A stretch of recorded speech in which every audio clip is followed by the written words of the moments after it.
Okay, welcome everybody, especially our parents that are joining us today. We really appreciate you taking the time to be here on this beautiful summer night.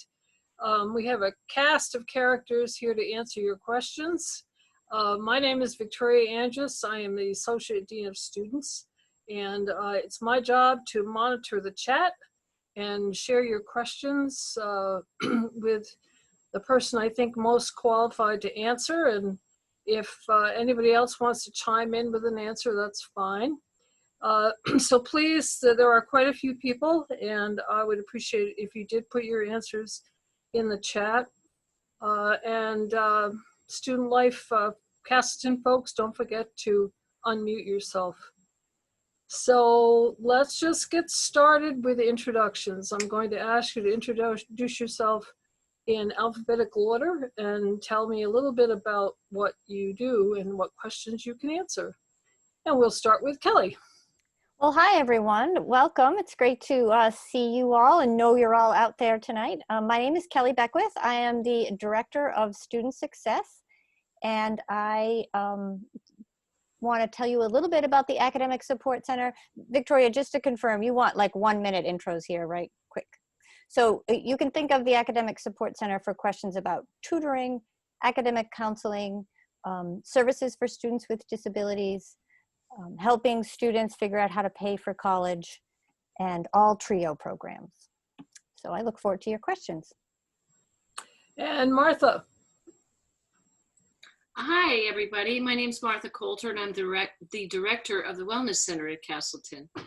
At the Wellness Center, it's an integrated wellness center that has health or nursing services, counseling services, violence prevention and advocacy services. And you can ask any questions related to health, counseling, violence prevention, COVID issues, COVID questions. I'll do my best to answer your questions. Thanks, Martha. Kathy, you're up. Hi, I'm Kathy Kozlik. I am the Dean of the College of Business, and so I'm representing the academic world. I work with my colleagues on all things academic, whether it's in the College of Business or across the campus. We look to work with the first year seminar, to look at student or department schedules, and to help students who may be struggling or just want to come in and talk about what's going on in their lives. You can ask anything about the academic world, and I will try to answer that. Thanks, Kathy. And Gail.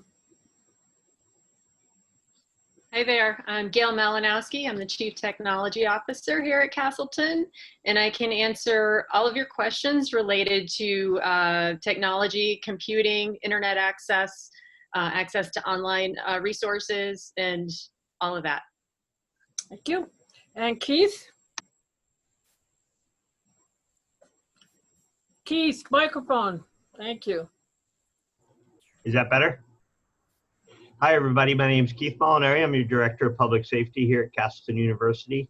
And besides being charged with assisting with all public safety issues for your students, we'll also be handling IDs, parking permits, and those issues through public safety. Great. Matt. Hello, my name is Matthew Patry. I'm the Director of Student Activities. And so I work very closely with the students in our Student Government Association, which all students belong to the student government. But we have a group of student leaders who are in charge of that organization.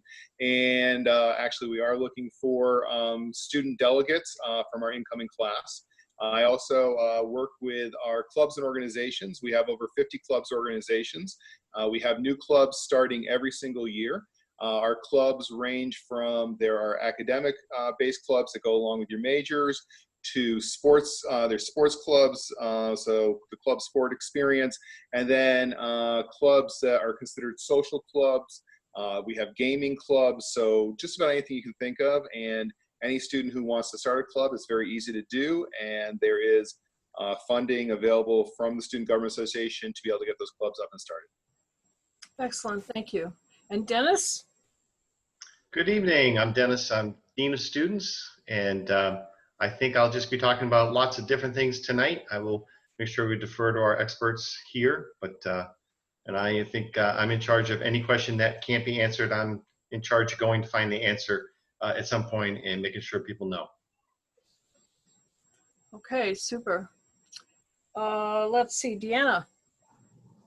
Good evening. I'm Deanna Tyson. I'm the Associate Dean for Athletics and Recreation. I oversee all the athletic programs, 28 NCAA varsity sports, club sports, intramurals, and then I oversee all the athletic facilities, including the fitness center, the pool, Spartan Ice Arena, and all the athletic fields.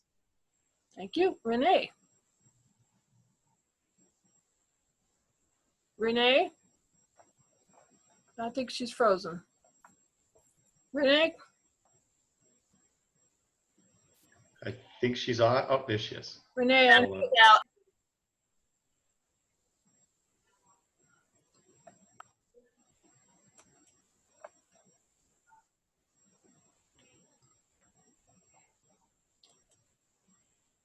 Renee, can Oh, you? there you are. Now you're here. Sorry about that. Hi, everybody. I'm Renee Beaupre-White, the Director of Career Services, and I help students anything under the career umbrella, whether it's helping students identify majors, figure out what they want to do, to helping with resumes, finding jobs, internships. So I'm happy to answer any of your questions. And Sean. Hello, I'm Sean Williams. I'm the Assistant Director of Residence Life here at Castleton. I work with other area coordinators and the Director of Residence Life to oversee all the on-campus housing and the students that live within them. And I'm here to help answer any questions about, move-in day, your housing, what housing will look like in the fall, or any other questions you might have like that. So I look forward to chatting with you today. Thank you. Our first question, I don't know whether this is for Martha or Dennis, but you can chime in. If a student happens to get COVID, what is the process on campus if a student needs to be quarantined, and can they come home and then go back? Martha, do you want me to start? And you can. Sure, I did put an answer in the chat, and you Yeah, can I saw speak that. to that. So it is possible that someone will, and the state has required us to have 5% of our beds free for what's quarantine, isolation, and self-observation. And so we've taken a whole building offline for this fall, which is Adams Hall.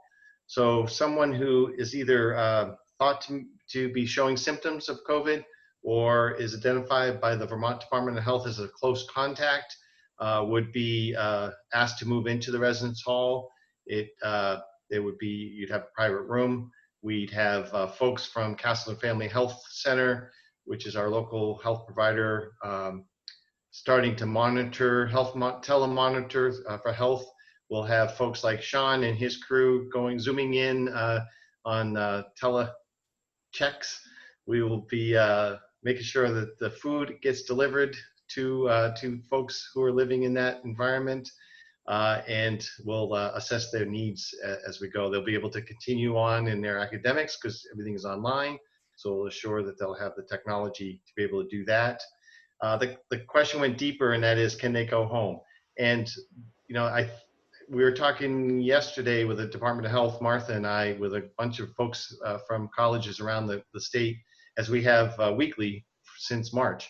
And in those conversations, the answer is yes. And of course, we know that folks will want to come and get their student as quickly as possible. But for not every student is going to be able to, and we know that. And we'll be ready to assist them on campus.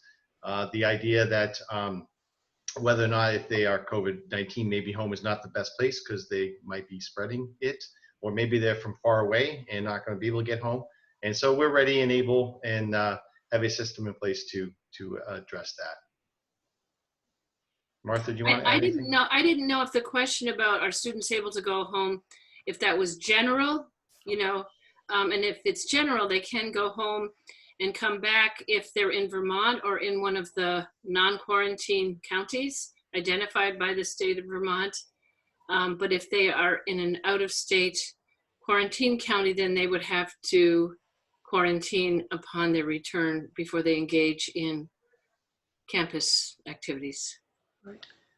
Yeah, I think so, for some students, and if the family that are here tonight, the picture of being online but living on campus may feel like, oh, I just go move into my room and stay on my computer for the next 14 weeks. And that's certainly not the environment that we're trying to build. Folks like Matt Patry and his crew are going to be doing programming. Sean Williams in the residence halls are going to be doing programming within that. The idea of being quarantined to your room for the semester is not one that sits well. We're not expecting that. As Vermonters, as you move in and become a Vermonter, you'll have, all of our students will have to adhere to the policies of all of us Vermonters in our travel. And that is, as Martha talked about, you can't travel to a quarantine county as identified by Vermont and expect to return without a extended quarantine. So there may be some restrictions like all Vermonters on where they can and can't travel, but our students will be able to leave the hall, will be able to get jobs locally, will be able to engage with their friends. We will have a limited guest policy on campus where off-campus students can't come in and visit family and friends from off campus who are not Castleton students living on campus will not come into the residence hall to visit.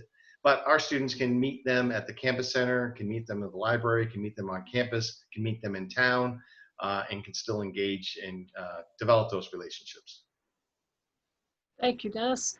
Keith, the next question's for you. Can we purchase parking passes on August 15th, move-in day? The quick answer is yes, we will have parking permits available to purchase here on move-in day. We will ask the students to fill out a application online. The link can be found online under the Public Safety's webpage. That'll pre-settle your student with a number.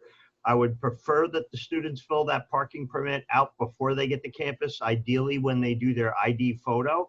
And the parking permit, if they're moving in, will be ready for that student. If they're not moving in, we'll have another mechanism during the week where they'll go to a area on campus that's conducive to getting them that permit. Okay. I throw this out to everybody. I'm sure that there's several of you who can answer this question. How will you engage new students on campus with no in-person classes? Who wants to take a stab at that? Sean, Matt? Yeah, I don't mind taking this beginning question. So right off the bat, when your students come in the very next night, Residence Life will be putting on a program for your students, of course, taking in all the social distancing guidelines set forth by the governor in Vermont. And so we're going to be having a game show for your students to engage with each other on top of the other activities for orientation that they're going to be going through. Our community advisors have also been preparing over the summer to do contactless programming, whether that looks like picking up supplies at a location and bringing them to their rooms and engaging with students there, or offering resources where students can travel with their roommates and go on hikes or explore the local trails. And that's just the beginning of what we've been working on. And we hope to find new ways to engage your student that we haven't been able to before. And we're excited for the opportunity to do so. Right. Just to follow up on what Sean said, obviously one of our big parts of student government is our campus activities board, which typically plans entertainment every Thursday, Friday, and Saturday night for students. A lot of that entertainment, Thursday night's always homegrown activities, which we're going to continue to be doing, the homegrown events. Our Friday and Saturday nights, typically we brought entertainers onto campus. Some of the entertainers, actually we had already booked for the fall, but under the COVID guidelines, some of them will actually be a live feed where we will do a projection into one of the larger rooms on campus, but at the same time have where students who don't feel comfortable going there to be able to view it from their rooms.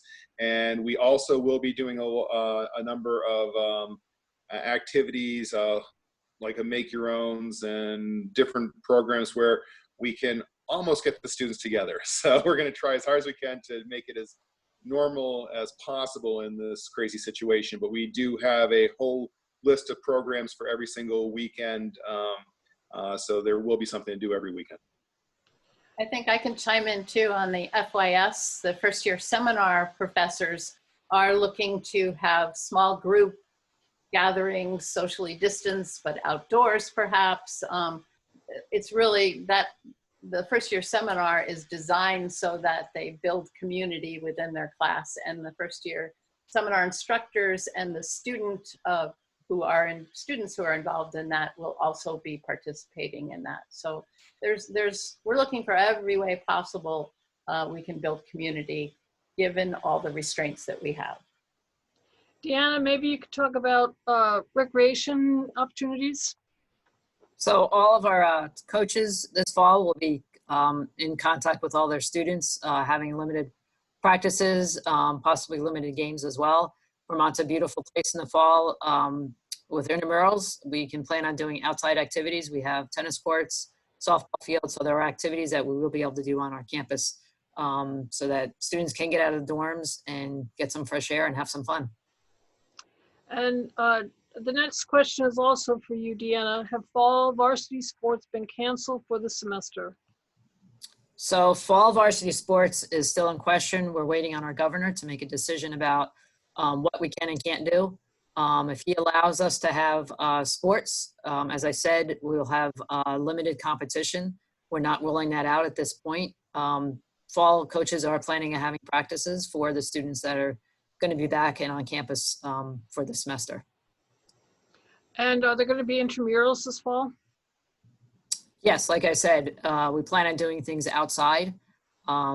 So tennis courts, we'll have intramural tennis, we'll have intramural softball. It'll look a little different than we normally have, but there's enough activities that we can do outside. We have a beautiful stadium that we'll make use of and try to have some fun activities for the students to get out of the dorms. Kathy, I think this next question is for you. Are students purchasing textbooks for online classes, or is everything going to be accessible online? My understanding is that some professors will be using online materials, others will continue to use textbooks. Our bookstore will take orders and ship to students or have them ready to be picked up here, should the students desire to do that. And students can go to the bookstore website and find out what books are required for different courses. They can also look at, as the professors finish up on their Canvas, our learning management system, they can see syllabi and see what's required for courses. But as much as possible, you can get textbooks from our college store. Great, thank you. Sean, how many students are currently planning to live on campus, and are students going to be in single rooms? Yeah, we still have a lot of students who are planning on living on campus. Our numbers, Dennis, am I allowed to share our numbers? Okay. We have about 700, just over 700 students who are currently planning to live in the residence halls. The governor has, in his guidelines, set forth that we don't have to offer singles, but we are doing our best to accommodate students who would like to purchase singles during the semester, and they may do so by reaching out to us at Castleton Residence Life, Residence Life at castleton.edu. And we'll be able to put them on a list, and if a single becomes available, we'll be able to move students to singles. With that being said, we do have students who still want to have roommates and want to be engaging in that atmosphere, so we encourage those students to do so. And if your student meets somebody that they want to room with at some point, if we have space available, we'll be able to accommodate that as well. And Sean, the next question is also for you. Will parents be allowed to help students move in? Yeah, so currently we put out guidance, and you can find that on our webpage through castleton.edu. We are going to allow, I believe the number is one parent, or Dennis, did we say two? Two parents to help students move into the residence hall. And we ask that you do it during your time frame. It is per building. Again, you can find that on our webpage. But students will have up to 3 hours to move into the residence halls, and then we ask that family members depart at that time. Your students will then have engaged activities through their community advisors later that afternoon or into the evening. Dennis, did you want to add anything about that? Are you okay? Okay. Matt, the next two questions are for you. Is Parents Weekend still happening? Yes, but it is going to be a very different experience than we've had. We will not be having an in-person family weekend this year. Homecoming family weekend will actually become a entire week, and we will be doing live streaming of different events for interaction, but under the guidelines, there's just no way we can bring families onto campus all in the same weekend. So it will be an online experience. Let me just reiterate on that. Thank you, Matt, because I think it's really exciting what your group is doing.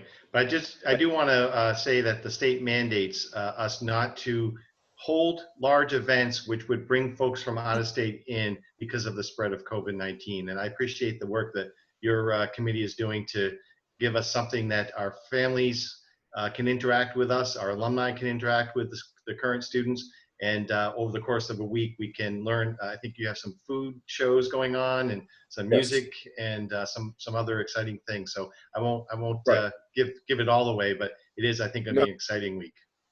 No, we're going to have bands that are alumni bands and folks that are staff members. We have an alumni who is a fairly well-respected chef who does an online cooking show on Sundays, and he will be doing some live cooking shows for us. So you'll get a chance to meet some of our alumni as well during this homecoming family weekend that we will be doing. Matt, another question for you. There's a list of clubs on the website, but how does somebody get more information about the clubs? Oh, that's really fairly easy. Typically, I mean, obviously, if you want to send information to me, you can. My email is Matthew with 2 T's .patry@castleton.edu. You can find me right online, and I can get you in touch with any of the clubs on campus. All the clubs, the way they're set up to be a recognized club, and that means recognized by student government. They have to be open and accessible to every student on campus to join. So any student can join any club that's out there. You have the right to participate in everything that we offer. Again, if you want to start a club, it is very simple. If you find out that there's something you're really into that you're not finding on campus, all it takes is you and another person to come forward, and we'll get you started as a club, give you the constitutional guidelines, and as long as you follow the guideline, and the main thing with that is to make sure it's accessible to everybody, then you can start your own club. But I can get you in contact with those students. Typically, we don't do that until school starts because obviously the student leaders are off doing their own things during the summer, but I can start getting you into contact with them. Okay. The other part of that question has to do with new students, and will they be introduced to all these options on the 2 days before they come back before school starts? So yes and no. I'll answer this question. All of your students should have received a link from admissions to our online orientation program, which covers everything from Castleton education, general education requirements, what's available in the Academic Support Center, what does Career Services do, what can IT do, to what clubs and recreational opportunities there are. So that gives them quite a broad overview of what's happening on campus. There is one more module that they will be getting, which is kind of the nitty-gritty of policies and things we expect them to be familiar with. They'll be getting that in the next week to 10 days. And then the students who will be living on campus will have a day-long introduction to campus life, which includes information about residence halls and includes a lot of interactive activities for them to get to know each other, get to know their student orientation staff leader, and get comfortable with this new environment. And then on Monday, before classes start, they will meet in their first year seminar groups with their first year seminar instructor. So will they be introduced to every possible thing there is to know at Castleton? Maybe, maybe not. But certainly if they do their online orientation as they should, if they participate in all the activities on Sunday and Monday, they will get 99%. Victoria, what's the access for these folks who support our students into those modules? It's the same access. The homepage gives you a choice of guest or student. You can set up an account for yourself as a guest and go through the entire program. Okay. And the website the site is orientation.castleton.edu. Kathy, question for you. Will labs be in person?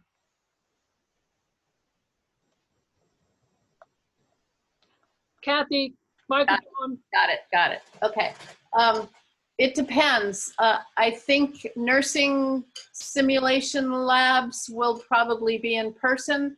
Our science labs, they are working diligently to come up with ways to put them online, including purchasing anatomically anatomical models that can be used for perhaps A&P. There's all kinds of things going on to make labs work. So very rarely will they be in person. Mostly they will be uniquely and cleverly online.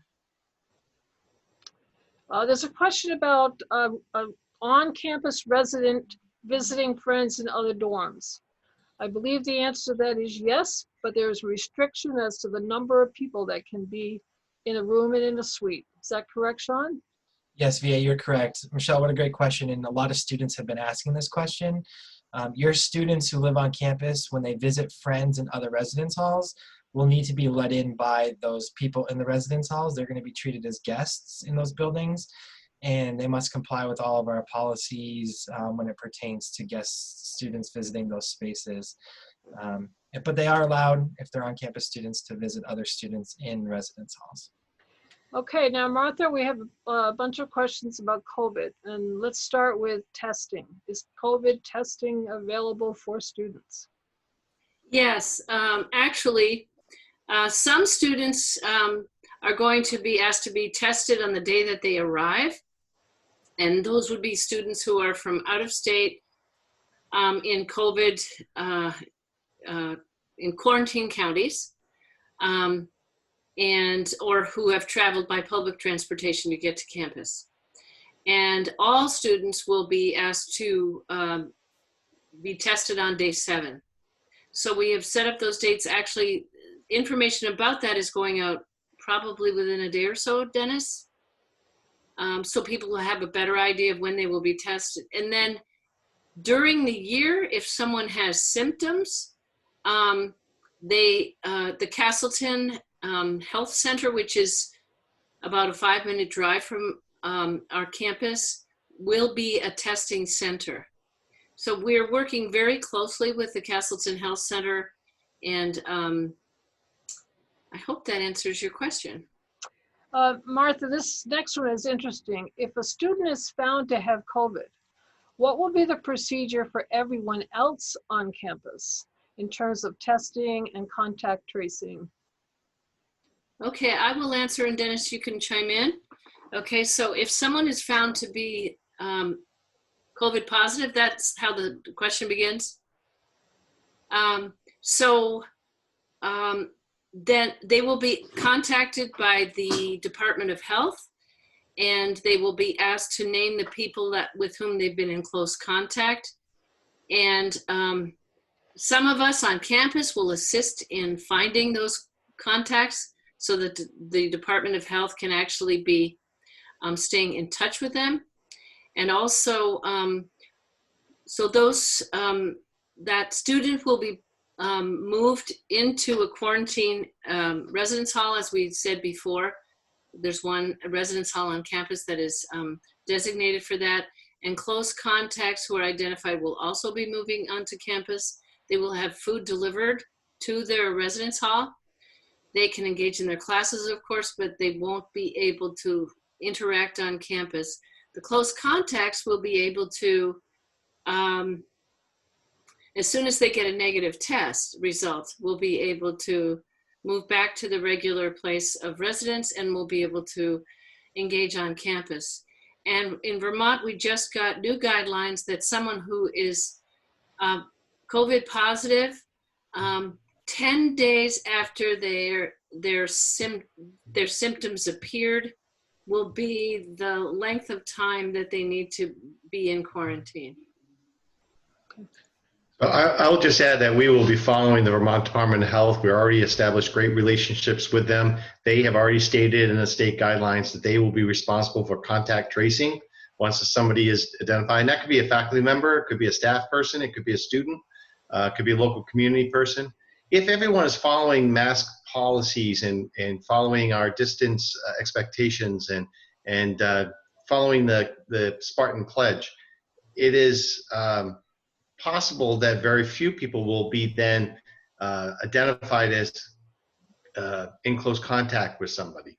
And so we will, again, we'll follow the Vermont Department of Health and we'll follow their protocols. But we know, all of us on this call know a whole lot more about COVID since March, when we had to quickly turn around and go to remote learning. And so we're going into this semester better prepared, I don't think we have to be fully prepared, but better prepared, better understanding, better partners, ready to isolate, ready to contact trace, and ready to protect not only the individual in question, but those around them as well. Dennis, a related question for you. How often will the shared bathrooms be cleaned, and will hand sanitizer be available outside around campus? We're already doing the sanitizing of the bathrooms. The CDC guidelines and the Vermont Department of Health guidelines call for 1 deep cleaning of every bathroom every day, and then twice further, 2 more times further, high touch points. And so we'll be doing that. We're already doing that with the conferences that are on campus now. We're doing that not only in the suite bathrooms in the fall, but the public bathrooms, the quarter style hall bathrooms. We'll also be having available self-cleaning for folks who need to go further than that for themselves. We're going to ask people to bring their own supplies as well, but there'll be supplies around. Hand sanitizer like Purell, we'll have our plan calls for, and we already have hand sanitizer at the front entrance of every building. I know orientation is handing out small bottles to everybody to start with as a welcome gift. Residence Life has a welcome packet that includes some cleaning supplies for everybody as they move in. It used to be we'd give beanies or other kinds of things. Now we're giving cleaning supplies as a welcome gift to our new students. So we'll have that available. Can't hurt to send your student with more because it just doesn't hurt. And under the pledge, students and faculty and staff, all taking the pledge, are all equally responsible for calling each other out, helping each other out, making those kinds of norms that protect us all readily seen across campus. There's a question about orientation. Orientation for all new students, whether it's transfers, first-year students living on campus or off campus, is online. On Sunday, August 16th, new students who live on campus will have an introduction to campus life orientation. And on Monday, August 17th, students enrolled in first-year seminar will have their first seminar meeting on Monday morning. Victoria, I'm sorry. Go ahead. Well, I just want to project that, we know that a lot of our students will be coming onto campus for the first time in January, and some of these programs that we're talking about that are really for the students who move on will also be available to new students coming in. So we'll be looking to the orientation staff and the residence hall staff and student activity staff to make sure that the welcome in January is as robust as what we expect for those returning in the fall. There is a question here about hall and dorm assignments. And I will try to get to that, but I want to also remind you that tomorrow night, Sean's colleagues will be leading a discussion similar to this about all kinds of Res Life questions. Question, Sean, is if someone decides not to come on campus, Will their spot in their suite be assigned to somebody else, or will it be saved for them? Yeah, great question. We are not trying to move students if we don't have to. We want to honor their housing assignments. So we are doing everything in our power not to have to do that. When we decided to, when the governor asked for us to have 5% of our buildings for quarantine housing, had to move some students in that situation, but I don't think we're going to need to continue to do that at this time, although anything can change in the future. But we would want your students to continue to communicate with their suite mates, and we are going to hope that they're going to continue to be living with those suite mates. If the suite mate does move out, there is a chance, if that student does not purchase a single, that they might get another roommate.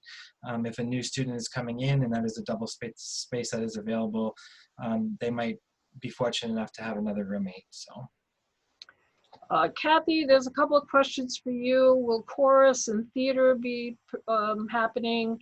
And for classes that are not synchronous, how will the professors interact with their students? And will there be online office hours? Wow, that's a lot.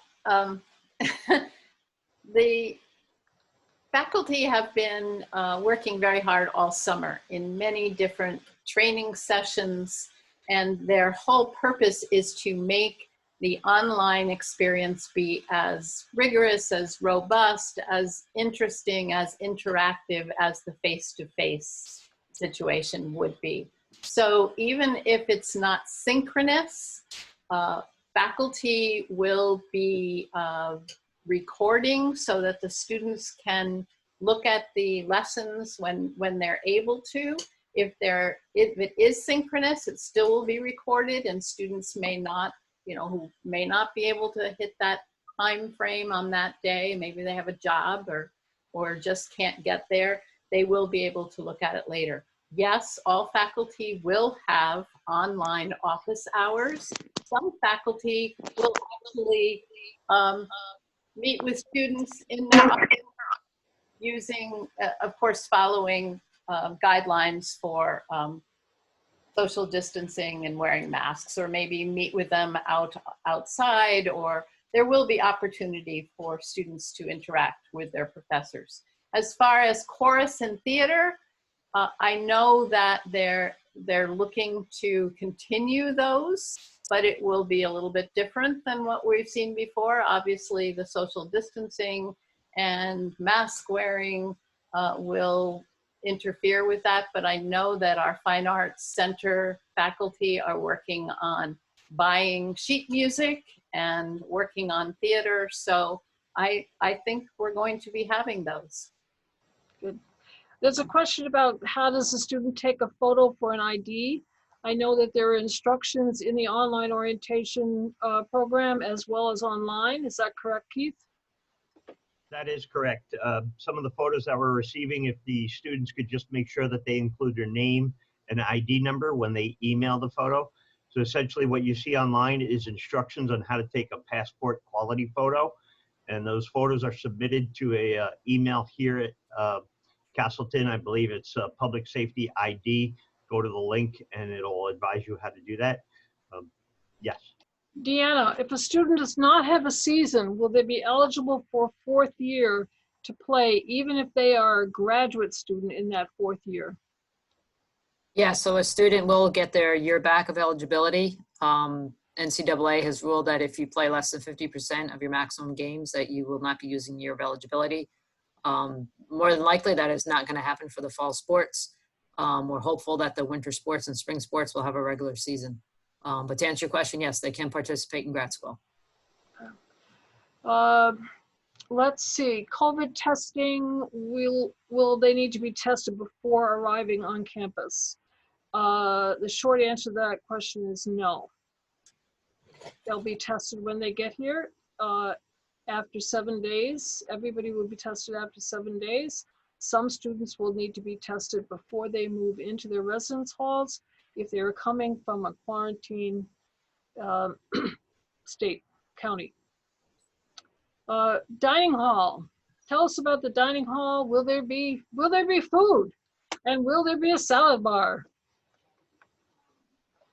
A group of us walked through the plan for Sodexo a couple days ago, and they have quite a array of things planned between sitting, where you might sit, where you might get your food, how people traffic flow, signage, and all of that. And specifically on the salad bar, all food will be served to the person, either on a plate or somehow delivered that way from the server to the person.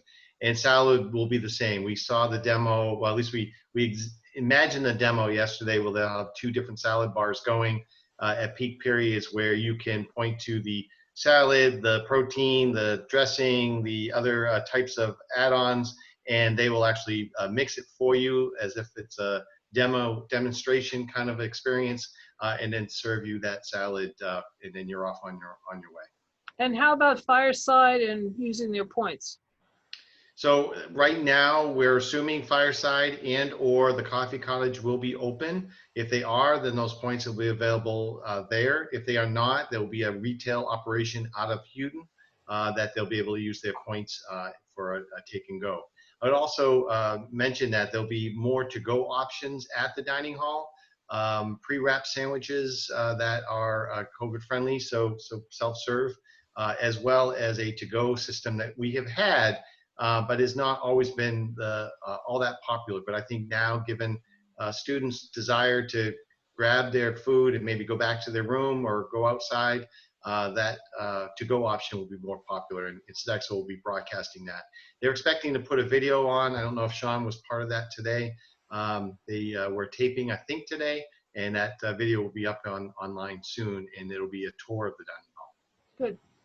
Dennis, this question is also for you. If a student will be living at home and is not planning to come to campus, do they need a COVID test?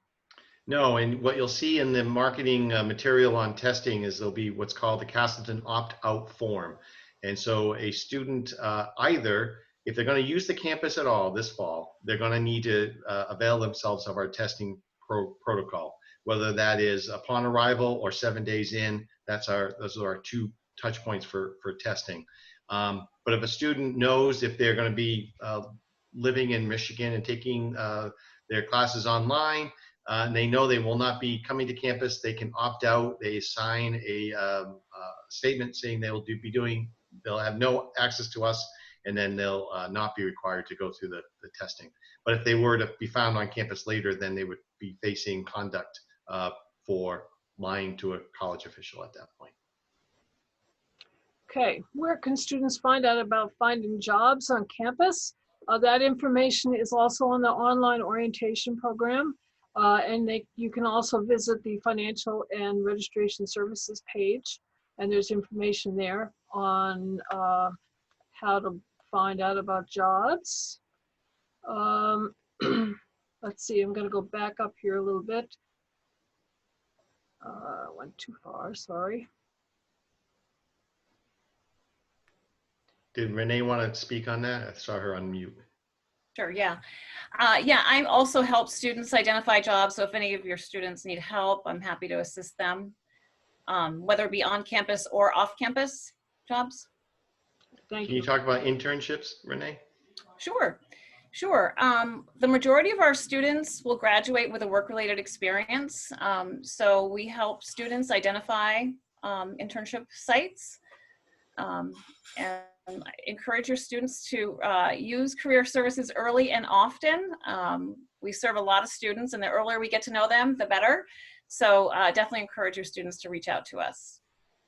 And I'll be meeting them through the first year seminar course, the class too. So our relationships does start early. So Kelly, maybe you could address this one. If a student is not engaging in online learning as they should, will an academic dean be notified to provide that student with support? Yes, we do have systems in place for that kind of support. There actually are some automated systems. So if a student hasn't logged into a course for a certain number of days, or if at a certain point in the semester, the student's average in the class is below a certain level, then those alerts will be sent. And actually Dennis and myself chair a committee called the Castleton Support Team.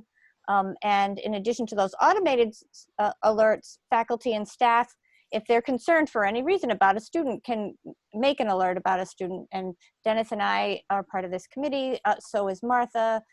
I'm going to forget who. So Mike's not here, but somebody like Sean is on that committee. And we all work together to determine what would most help the student when we hear about those alerts. And we meet weekly, and sometimes more often than weekly, but at least weekly we all touch base. So yes. Let's see, Deanna, can students use the fitness center and the weight room? Yes, the fitness center will be open to our community, and student athletes will be able to use the weight room that they're used to using with our strength and conditioning coach, who will be on board helping them out as well. And do you or Kathy know if there are going to be any physical education classes in person? They're asking if physical education classes will be held in the gym. So no, there will not be any, but there will be, I believe, at least 2 physical education classes online. I'm teaching archery online, and I know a yoga class is being offered online as well. Kathy, I don't know if you know of any more. I don't. Will students be able to meet with professors and their advisor in person, or will it only be online? I believe they will be able to meet with their professor in person, following all the guidelines for social distancing and wearing masks, and they can meet with them online. I want to chime in just to echo what Kathy is saying, but the default for our students, especially in the beginning, will be that all of us on campus, faculty, staff, anyone who has access, needs to be ready to make available themselves online and in person. The default will be online just to help limit the COVID-19, but anybody, like our counselors, are going to be having some inline and online and in-person meetings, but the default will be online initially, but as needed in-person meetings. I mean, that's what we have to want to do, and that's what we have to do, and that's what Castleton is about, is the relationship-based education. Okay, Gail, very important question. We knew somebody was going to ask this. What technology will students need in order to take online classes? So for online classes, the only technology that they'll need is a computer, Windows or a Macintosh computer, and everything that, or most everything we have for taking online courses is browser-based. So Chrome, Firefox, whatever your browser is, Canvas is done in a browser, Zoom is in a browser. We do have some classes that maybe have software that students might need. All of your students actually will be able to download Microsoft Office for free and install it on up to 5 devices. And there are instructions on the website as to how to do it. It's really easy. In some of the classes where we might have some specialized software, I'm working with professors on how to get software to students, or some professors are also coming up with free alternatives. So students don't have to spend money on various programs, but that will be very specific to the particular classes, and professors will have that information. Okay. Are there washers and dryers in every building, Sean? We do have washers and dryers in every building, and there's also an app for our washers and dryers. So when you come to campus, make sure your student downloads our app, because they can start a washer and a dryer directly from the app. They don't need to put quarters or anything into the washer or dryer. If they choose to use quarters, there's a coin shortage right now. So I would suggest to order them now, just so they have it for in time when they move in. I don't know if this is for Dennis or Sean. Are there kitchenettes in all the dorms, and will they be available for students to use? I guess I'll take this, and then Dennis, you can chime in if I'm completely wrong. I believe we're going to be limiting the use of our common areas as much as we can. And so students will potentially have access to kitchens in our kitchen areas. but we ask that they keep them clean and clean them after they use them, because if students are abusing that, does become a challenge, especially where we're social distancing, asking our students to make sure they're cleaning up after themselves. So I would say that right now they are available, and hopefully our students will continue to clean up after themselves, and we'll be able to continue to use them throughout the semester. Sean, if someone went online to the ResLife site and clicked on one of the buildings, would they be able to tell what was in each room?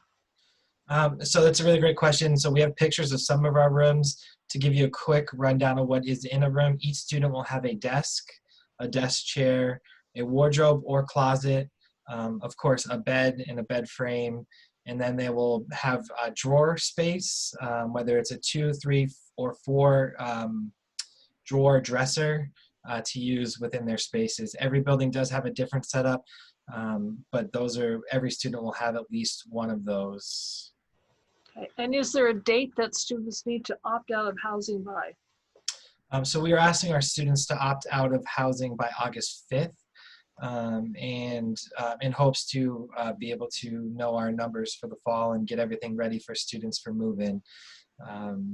We will work with students who need to make decisions after that, but we just ask that you let us know. And again, email us at residencelife@castleton.edu if you have any questions or you're thinking about that deadline's coming close and you need support after that time. Please let us know as soon as you can. Okay, excellent.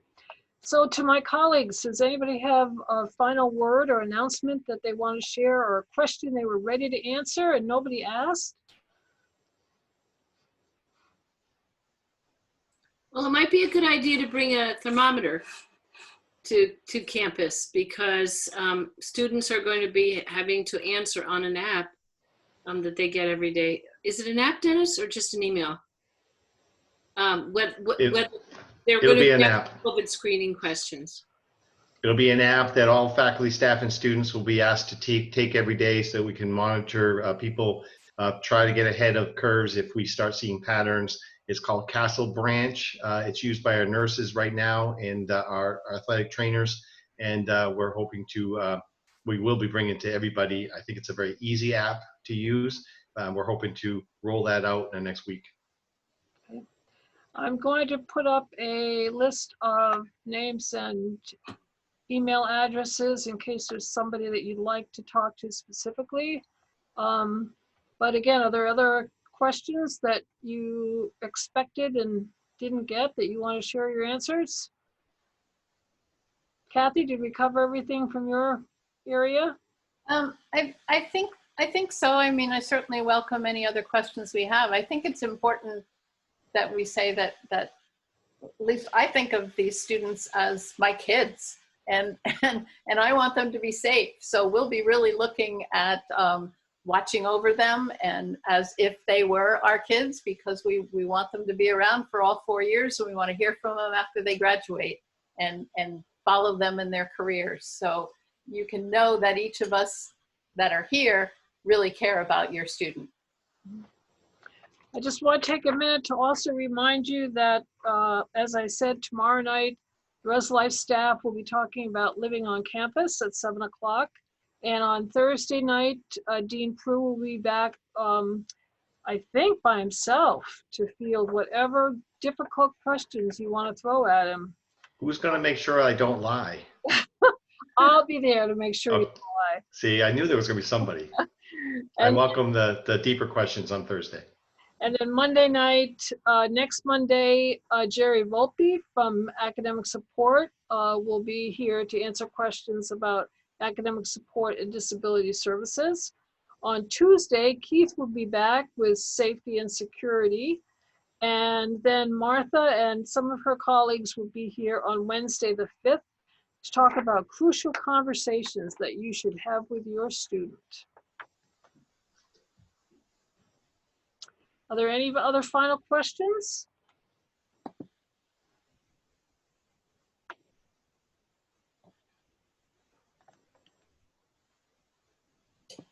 Let's see, I think we might have 3 questions here. No?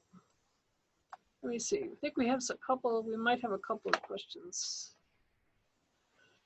Yeah, I want to echo these last remarks. Thank you to all of you who came in tonight to Zoom. It was a great, covered a lot of information. But please know we're all available at any time by phone or email to answer questions that come up. We want to make sure you feel comfortable sending your students to us, and we welcome your trust in us. So thank you, everybody. Have a great evening.